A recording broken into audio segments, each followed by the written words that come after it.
네, 시장이 이번 주에 정말 가파르게 많이 올라왔는데 네. 좀 부담이 있는 건지 좀 궁금한데 오늘 장 분위기 어떻게 보시나요?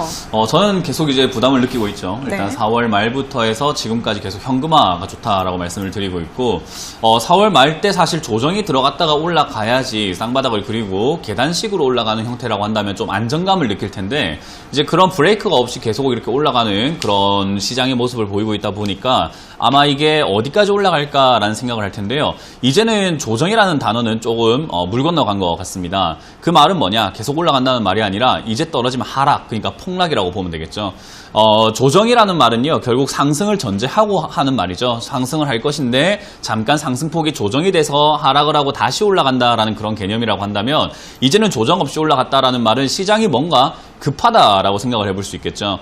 많은 개인 투자자들의 돈이 급한 게 아니라 지금 원래는 이렇게 주가가 올라가게 되고 3월달, 4월달에 개인 투자자들이 굉장히 많은 순매수를 했단 말이죠. 그래서 많은 개미들이 들어왔다라고 표현을 해볼 만한데요.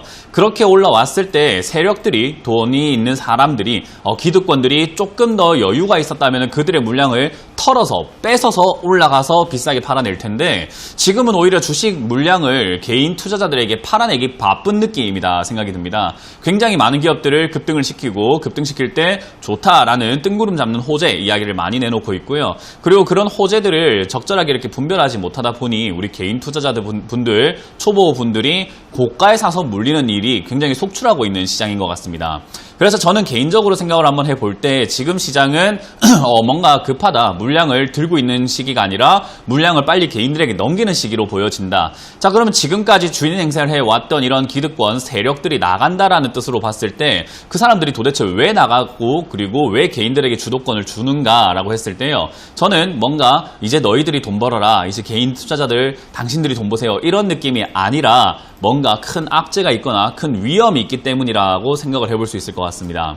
그래서 지금 시장을 저는 한마디로 표현을 한다면은 역시나 뭐 요리로 좀 표현을 해보고 싶은데 제가 복국을 굉장히 좋아해요. 그래서 지금 시장은 약간 보거다라는 생각이 드는데 이 보거라는 게 보거 기능사 또는 보거 기능장 같은 보거 요리를 할 수 있는 자격증이 없는 사람들은요, 복 요리를 할 수가 없습니다. 굉장히 큰 치명적인 독을 가지고 있거든요.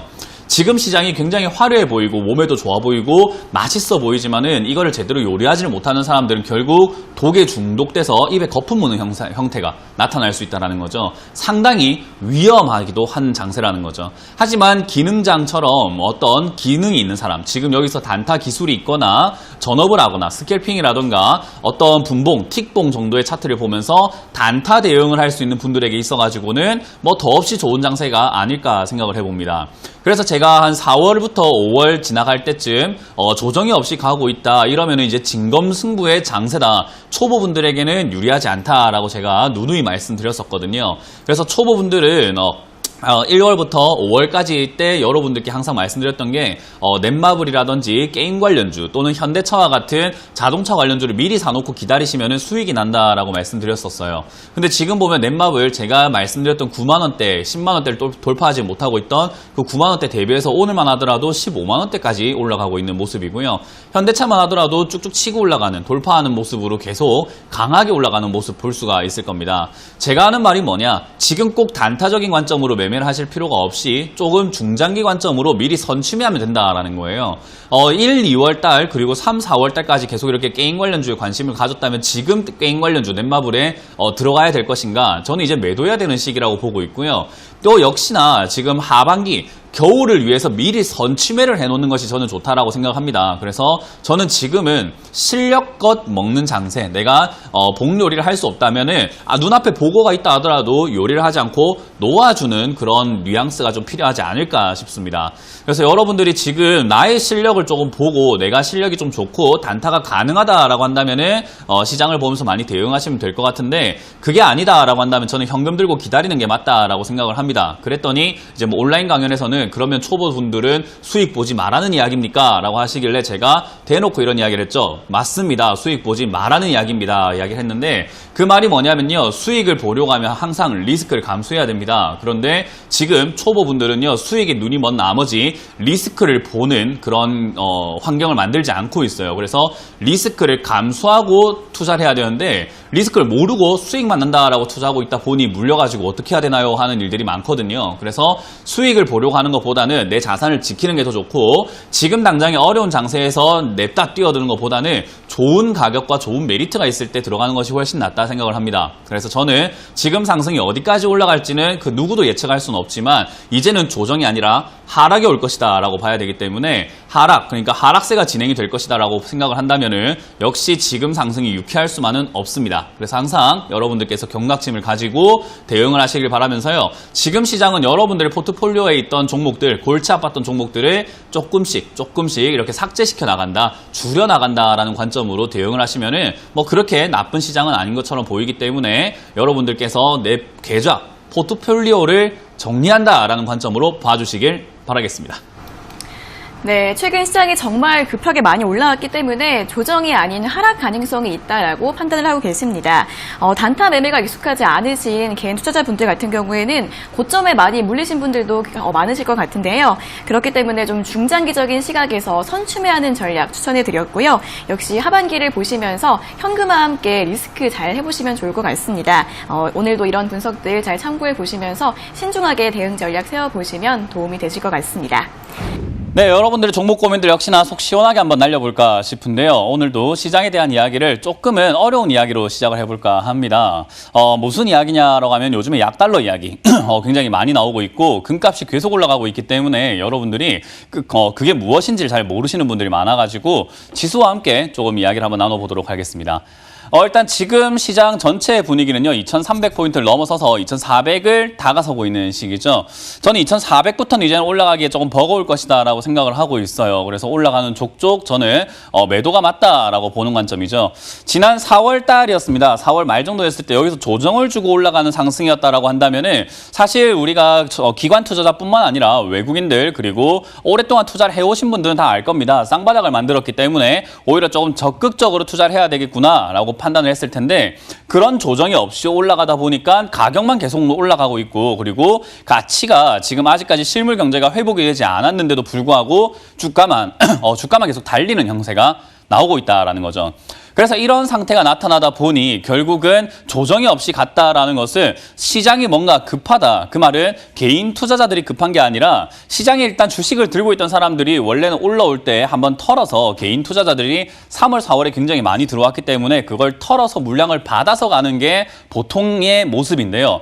그런 것들이 없었다라는 것은 계속 처음부터 지금까지 주구장창 개인 투자자들에게 물량을 넘기고 있다. 그 넘기는 방식도 굉장히 극악무도하다 생각이 드는데 살 때까지 끌어올려가지고 넘기고 있기 때문에 수직 상승하는 기업들이 굉장히 많이 나오게 되고요. 그런 수직 상승한 기업들을 우리 개인 투자자분들께서 공부를 좀 하셨고 노련하신 분들은 단타 관점을 좀 잡으셔가지고 손절도 잘하고 조금 단기적인 매매를 하시는데 그게 아닌 분들은 역시나 좀 장기 관점을 갖고 고점에 물려서 고생할 수 있는 그런 가능성에 놓여 있는 것 같습니다. 그래서 이런 시장의 모습은 또 왜 나왔는가라고 하면 여러분들이 요즘에 제일 많이 듣는 게 유동성일 겁니다. 지금 유동성이 굉장히 많이 풀려있기 때문에 돈의 가치가 떨어지고 돈이 많이 나와 있으니 자산 가치가 올라가는 것이 맞다라고 보는데 이게 이제 경제학에서도 그렇고요. 투자 관점에서도 그렇고 주식시장과 부동산과 채권 시장이 모두가 전부 다 고점인 시장이 바로 요즘입니다. 역사 속을 들여다봤을 때 그렇게 세 가지 시장이 고점이었을 때 어떤 일이 발생이 되었는가라고 한다면은 어김없이 경제 위기가 오거나 또는 대공황과 같은 세계 경제가 휘청거리는 일들이 발생이 되었습니다. 그러면 그게 왜 이렇게 만들어진 것인가? 지금 우리가 알고 있듯이 제가 3월 달에 특강을 한번 해드렸었는데 그때 달러가 양적 완화가 이렇게 무제한으로 풀려 나온다. 그리고 우리나라랑 이제 통화 스와프를 하기 때문에 달러를 어느 정도 막아낸다는 그런 안도감이 있기 때문에 저점을 만들 것이다라고 예측을 해드렸었는데 그러고 난 다음에 지금은 양적 완화가 많이 진행이 되고 있을까? 실제로 돈이 정말로 많이 풀려 나온 것일까를 보게 되면요. 저때 이후로 양적 완화 수준은 계속 줄여 나가고 있고요. 지금은 이제 국채 추가 매입은 힘들다라고 말하는 전 세계의 중앙은행들의 이야기들이 쏟아져 나오고 있죠. 한국은행도 국채 추가 매입은 조금 힘들 수 있습니다라고 하고 있고요. 연준도 일단은 금리 인상을 선제적으로 하진 않겠지만 지금 양적 완화 정책은 조금은 이제는 조금 속도 조절이 필요하다라는 그런 이야기를 하고 있거든요. 그런 상황에서 그럼 돈이 많이 풀려 나왔기 때문에 정말 증시가 끌어올라간 것인가라고 한다면 이건 조금 더 앞선 이야기로 가야 되는데 실제로 우리 증시에서도 그렇고요. 금리 인상을 하기 시작했던 양적 완화 정책을 2015년에 잠시 멈췄습니다. 2015년까지 2008년대부터 계속해서 양적 완화 정책으로 어김없이 돈을 뿌려냈다라는 거죠. 그리고 2015년 이후로 금리 인상 시기로 돌아서면서 자산 긴축 정책으로 돌아섰는데요. 그렇게 되면서 밖에 나와 있던 그 달러들을 약간 흡수해야 되겠다, 화폐를 조금 흡수하자라는 정책으로 갈 때 증시가 올라갔었습니다. 이때 여러분들께서 뉴스를 보셨다면 아실 텐데요. 유동성의 함정에 빠졌다라는 이야기가 나오거든요. 돈을 많이 풀고 있는데, 그리고 이렇게 따로 떨어지고 있을 때도 돈을 많이 풀고 있고 많이 풀렸는데 도대체 어디 있는지 모르겠다, 나오질 않는다, 그래서 묶여있는 자금들이 너무 많다라고 했던 게 언제 튀어나왔는가? 바로 이 자리에서 튀어나옵니다. 그 증시가 폭락을 하니까 많은 사람들이 이젠 더 이상 마이너스 금리인데 은행에 맡겨놓을 수는 없다, 적금 아닌 것 같다, 이제 퇴직금 좀 받아야 되겠다, 그러니까 투자를 해야 되겠다라고 하면서 주식시장에 몰려 들어왔죠. 근데 주식에 대해서 한번 이렇게 생각을 한번 해보게 되면은 주식이 너무 어려워요. 접근성이 아무나 이렇게 시작은 아무나 할 수 있지만 하다 보면은 감이 잡힐 듯 안 잡힐 듯 하면서 어렵다라는 거죠. 그런 식으로 많은 사람들의 자금들이 들어와서 지금은 끌어올라가고 있는데, 여기에서 감당할 수 없는 돈들이 있습니다. 계속해서 돈은 끊임없이 나오고 있거든요. 부동산 자금에서도 나오고 있고, 여러분들의 쌈짓돈들, 여러분들이 양적 완화 정책을 했다고 해서 갑자기 계좌에 1,000만 원, 2,000만 원 생겨가지고 투자하시는 분들이 아닙니다. 잘 생각 한번 해보시면은 지금까지 내가 모아왔던 돈들을 투자하지 않고 있다가 투자하기 시작을 했다라는 거죠. 그런 돈들이 굉장히 많이 들어왔는데 주식에서는 감당이 안 되니 결국 다른 곳으로 갑니다. 해외 주식으로 가고 부동산으로 가고, 부동산 규제들이 많이 쏟아져 나오다 보니 지금 아니면 기회가 아니야 라고 또 부동산 매수가 들어가게 되고요. 그리고 채권으로도 역시나 안전자산이 최고인 것 같아, 저것도 지금 좋은 것 같다 하고 채권으로 투자하게 되고요. 역시나 금도 안전자산 최고야 하면서 금으로 가고, 기름값으로 가고, 지금 굉장히 많은 쪽으로 돈이 흘러 들어가고 있는 거죠. 저는 이렇게 이야기를 합니다. 유동성이 많이 풀려서가 아니라 이미 풀려있던 돈들이 이제 나오기 시작을 했다라는 거고요. 이제 나오기 시작했다라는 것은 세력들의 먹잇감이 나왔다라는 것으로 저는 해석을 하고 있죠. 그래서 개인들이 지금 과하게 매수하는 것을 저는 굉장히 위험하다라고 표현을 하는 주의가, 지금 여러분들이 내가 사고 있는 이 시점이 정말 기회인지를 한번 생각을 해봐야 될 것 같은데, 시장은 지금 굉장히 힘들게 흘러가고 있습니다. 다들 아시다시피 지금 대한항공이 흑자를 선방을 했다라고 하지만 여행업부터 해서 많은 중소기업들 올해 적자 굉장히 많아졌고요. 4년 적자 위험도 굉장히 많아진 데다가 그런 기업들이 존속을 위해서 대출이 안 되다 보니, 기업을 대출해준다고는 하지만은 은행이 돈 떼일 걸 각오하고 대출해주지는 않거든요. 그러다 보니까 기업들은 자구책으로 유상증자를 선택하게 됩니다. 주주들의 돈을 받는 거죠. 그렇게 되면 결국 뭐를 해저드라고 하는 그런 현상들, 횡령과 배임과 같은 일들이 발생되기 좋아진 상황이다라고 보시면 되겠고요. 내 돈 정말로 큰일 날 수 있는 상황에 놓여진 위기이고요. 또 다시 한번 생각을 한번 해본다면은, 그런 기업들이 많아져 있는 상황에서 실물 경제가 힘든데도 불구하고 지금은 주가가 과도하게 실적이 나오는 쪽으로만 몰려 들어가고 있다 보니, 그 기업이 원래 올라가야 했던 그 가치보다는 좀 더 거품이 끼어서 올라가게 있는 곳에서 여러분들이 고점에 사시는 분들이 생기게 됩니다. 그리고 여러분들께서 생각을 한번 해보시면, 금값이 올라간다? 근데 금만 올라가는 게 아니에요. 은도 올라가고 구리도 올라가고 쌀 가격도 올라가고요. 여러분들 옥수수, 밀가루 전부 다 올라가고 있습니다. 상당히 많은 원자재 가격들이 올라가고 있다는 거죠. 근데 이걸 우리가 다시 한번 생각해 보면은, 원자재 가격이 올라간다? 그 말은 결국 우리가 사용하는 모든 제품들의 가격이 올라갈 가능성이 놓였다는 건데요. 우리 기름이 그렇잖아요. 기름이 떨어졌다고 해서 주유소에 있던 기름값이 갑자기 확 폭락하지는 않거든요. 천천히 떨어져요. 왜냐하면 미리 샀던 것부터 팔아내고 순차적으로 하거든요. 그럼 지금 원자재가 비싼 것을 사서 만든 제품들은 과연 어떻게 될 것인가, 마진이 좋을 것인가라고 한다면은 저는 마진이 나쁠 것이다 생각을 하고 있고요. 마진이 나쁘기 때문에 결국 가격을 올려야 된다 생각을 하고 있고요. 가격이 올라가게 되면 우리 식당에서 자주 보는 겁니다. 쌀값이 올라서 밥 한 공기 그릇 가격을 1,500원으로 올리겠습니다. 배추값이 올라서, 고기값이 올라서 우리 가격을 조금 부득이하게 올릴 수밖에 없습니다라는 이야기, 물가 상승으로 이어진다는 거죠. 그럼 이 상승세가 어디까지 보장이 되었나라고 한다면요. 물가 상승률이 상승하기 시작하게 되면 연준에서 가만히 있지 않습니다. 결국 금리를 인상하는 스탠스를 취할 수밖에 없고요. 양적 완화의 그 기준 양을 좀 줄일 수밖에 없고, 자산 긴축으로 돌아설 수밖에 없습니다. 그렇게 되었을 때 과연 많은 국가들이 풀어냈던 달러들, 그 돈들 회수가 가능할까요? 미국은 가능하지만 우리나라와 다른 국가들은 사실은 힘들다라는 관점으로 보셔야 됩니다. 지금 금값이 올라간다라는 이유가 결국 약달러 때문이죠. 달러가 약하기 때문이다. 그러면 달러가 흔해 빠졌다. 너무 이제 흔해하기 때문에 달러가 싸다라는 개념으로 보셔야 되는데, 달러가 싸다라고 한다면 지금 우리나라 환율 1,200원에서 사실 1,000원, 1,100원, 1,000원, 900원으로 떨어져야 되는 게 맞는 거예요. 왜?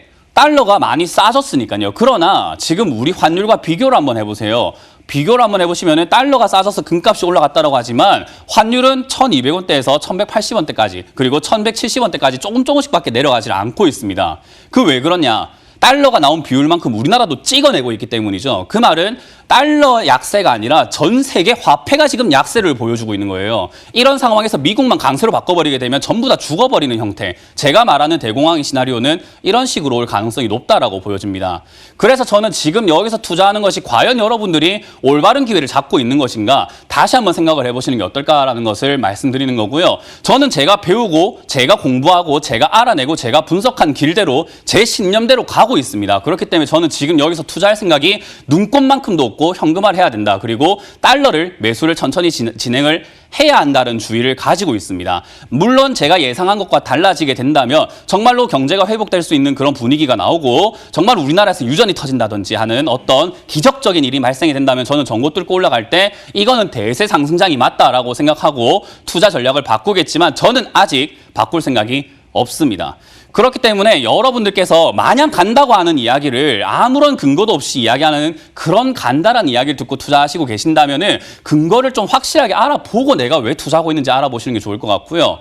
지금 제가 말씀드린 것처럼 저는 정확한 근거들을 지금 계속 대고 있어요. 지금 이거는 경제 이론에 의해서 만들어지는 거죠. 주식은 경제 밑바탕 위에서 만들어지고 있는 거기 때문에 경제 흐름에 따라서 결국 무너지거나 올라가거나가 만들어질 수밖에 없습니다. 그런데 지금 올라가면 안 되는 시기고 아무리 봐도 실물 경제라던가 분위기상 이렇게까지 올라갈 분위기가 아닌데 올라간다는 것은 누가 봐도 거품인 거죠. 이런 자리에서 제가 과하게 투자할 것인가? 아니요. 저는 현금화를 해 나가고 있고요. 많은 분들이 이렇게 제가 이야기를 하니까 겁을 먹고 인덱스가 아니라 그 인버스에다가 여러분들이 막 몰빵 투자하시거나 곧버스에다가 막 비중 넣어야지 이렇게 생각하시는 분들이 있는데 저는 하락에 베팅하지 않습니다. 왜? 그것도 맞추기가 굉장히 어렵거든요. 그래서 하락에 베팅하는 인버스는 현금 대신 들고 갈 수 있는 보조 자산, 그러니까 대체제로 생각을 하시면서 비중을 천천히 늘려가는 게 맞는 거지 문현진 멘토 말 들으니까 하락이 맞아 라고 몰빵 투자하시는 것은 그것은 전략이 잘못된 겁니다. 전망이 잘못된 게 아니라 투자 스타일이 잘못된 거라고 여러분들이 생각을 하시면 좋을 것 같습니다. 그래서 지금 제가 꽤 어려운 이야기를 했는데요. 이 어려운 이야기지만 제가 말씀드렸을 때 아마 쉽게 와닿았을 겁니다. 왜냐하면 어려운 말 하나도 안 썼어요. 굉장히 쉬운 말만 쓰고 여러분들이 이해할 수 있도록 제가 다 설명을 해드렸기 때문에 제가 말씀드렸던 이 관점 속에서 여러분들도 시장을 바라보면서 시장에 나오고 있는 뉴스들을 체크 한번 해보신다면은 올바른 투자 전략을 짤 수 있지 않을까. 그 길이 저와 만약에 같다라고 한다면은 현금화가 맞기 때문에 저는 이 자리에서 매도를 통해서 여러분들 계좌를 일단 정리하는 관점으로 보시는 게 좋다라고 보여지는 거고요. 만약 그 길이 저와 다르다라고 하신다면은 다른 전략의 근거를 찾으셔가지고 올라갈 수밖에 없는 이유를 정확하게 여러분들이 인지를 하고 투자하시는 것이 좋다 생각을 합니다. 그래서 저는 제 길을 제가 가도록 할 테니까요. 그 관점 속에서 저는 상담을 또 진행을 해보도록 하겠습니다.